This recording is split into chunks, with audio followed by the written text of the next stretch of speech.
Šiandien mes vėl esame Anykščiuose. Vyko paskutinis Sauliaus ir Pauliaus apklausimo posėdis, galima taip sakyti, ir nesant įkalčių pakankamai, tyrimas buvo nutrauktas. Paklausim, kaip vyrai jaučiasi. Sveiki, vyrai! Tai girdėjom geras naujienas jums, kad tyrimas nutrauktas. Kaip jaučiatės? Aš tai puikiai. Tikrai mes su Sauliumi puikiai.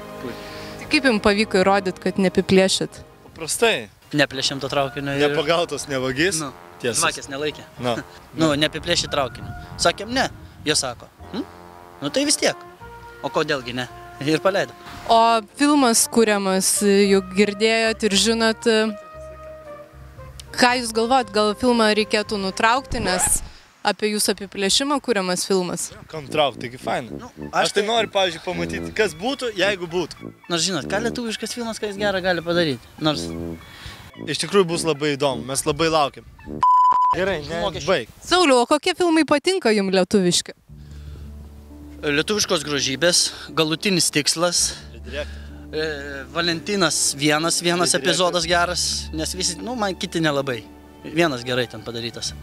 Paskui man patiko Vagis, yra Simono tokio Škelavičiaus. O tokio? Simono Škelavičiaus, Vagis, labai geras filmas. Pas mūsų Anykščių videotekoje buvo pati einamiausia kasetė. Pavyzdžiui, tikiu Lietuvos kino, šiaip man įdomu. Bet iš tikrųjų tai mes, nežinokit, nei perginam, nei... Nes padarys tą filmą, į nieks jo nežiūrės. Žiūrės, nieks nematys. aš to sakau.